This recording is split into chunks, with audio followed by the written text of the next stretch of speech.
Deuteronomy 32. Listen, you heavens, and I will speak. Hear, you earth, the words of my mouth. Let my teaching fall like rain, and my words descend like dew, like showers on new grass, like abundant rain on tender plants. I will proclaim the name of the Lord. Oh, praise the greatness of our God. He is the rock, his works are perfect, and all his ways are just. A faithful God who does no wrong, upright and just is he. They are corrupt and not his children. To their shame they are a warped and crooked generation. Is this the way you repay the Lord, you foolish and unwise people? Is he not your Father, your Creator? Who made you and formed you? Remember the days of old. Consider the generations long past. Ask your father and he will tell you, your elders, and they will explain to you. When the Most High gave the nations their inheritance, when he divided all mankind, he set up boundaries for the peoples, according to the number of the sons of Israel. For the Lord's portion is his people. Jacob his allotted inheritance. In a desert land he found him, in a barren and howling waste. He shielded him and cared for him. He guarded him as the apple of his eye, like an eagle that stirs up its nest and hovers over its young, that spreads its wings to catch them and carries them aloft. The Lord alone led him. No foreign god was with him. He made him ride on the heights of the land and fed him with the fruit of the fields. He nourished him with honey from the rock and with oil from the flinty crag, with curds and milk from herd and flock, and with fattened lambs and goats, with choice rams of Bashan, and the finest kernels of wheat. You drank the foaming blood of the grape. Jeshurun grew fat and kicked. Filled with food, they became heavy and sleek. They abandoned the God who made them, and rejected the rock their Savior. They made him jealous with their foreign gods, and angered him with their detestable idols. They sacrificed to false gods, which are not God, gods they had not known, gods that recently appeared, gods your ancestors did not fear. You deserted the rock who fathered you. You forgot the God who gave you birth. The Lord saw this and rejected them, because he was angered by his sons and daughters. I will hide my face from them, he said, and see what their end will be. For they are a perverse generation, children who are unfaithful. They made me jealous by what is no God, and angered me with their worthless idols. I will make them envious by those who are not a people. I will make them angry by a nation that has no understanding. For a fire will be kindled by my wrath, one that burns down to the realm of the dead below. It will devour the earth and its harvests, and set afire the foundations of the mountains. I will heap calamities on them, and spend my arrows against them.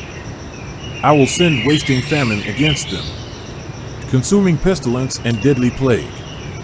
I will send against them the fangs of wild beasts, the venom of vipers that glide in the dust.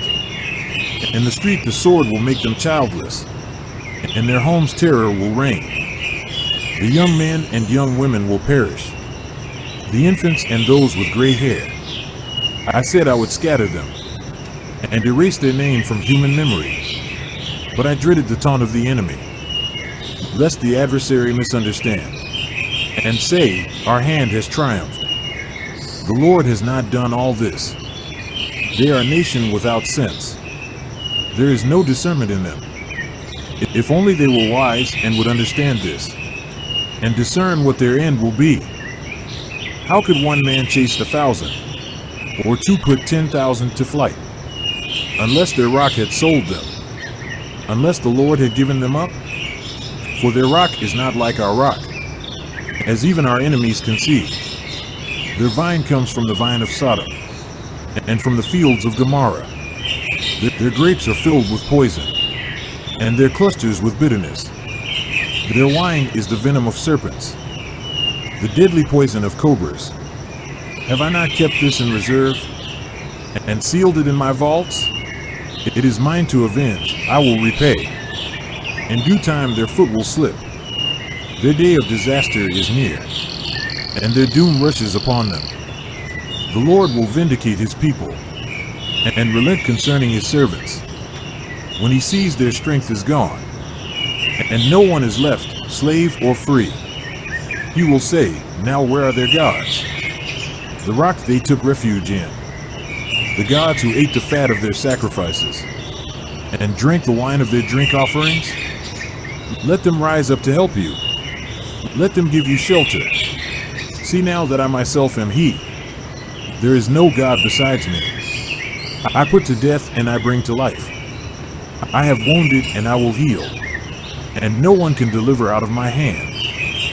I lift my hand to heaven and solemnly swear, as surely as I live forever, when I sharpen my flashing sword, and my hand grasps it in judgment, I will take vengeance on my adversaries, and repay those who hate me. I will make my arrows drunk with blood, while my sword devours flesh, the blood of the slain and the captives, the heads of the enemy leaders.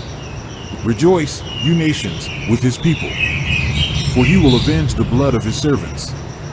He will take vengeance on his enemies, and make atonement for his land and people.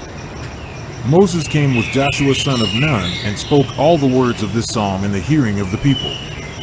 When Moses finished reciting all these words to all Israel, he said to them, take to heart all the words I have solemnly declared to you this day, so that you may command your children to obey carefully all the words of this law. They are not just idle words for you, they are your life. By them you will live long in the land you are crossing the Jordan to possess. On that same day the Lord told Moses, go up into the Abiram range to Mount Nebo in Moab, across from Jericho, and view Canaan, the land I am giving the Israelites as their own possession. There on the mountain that you have climbed you will die and be gathered to your people, just as your brother Aaron died on Mount Hor and was gathered to his people. This is because both of you broke faith with me in the presence of the Israelites at the waters of Meribah Kadesh in the desert of Zin, and because you did not uphold my holiness among the Israelites. Therefore, you will see the land only from a distance. You will not enter the land I am giving to the people of Israel.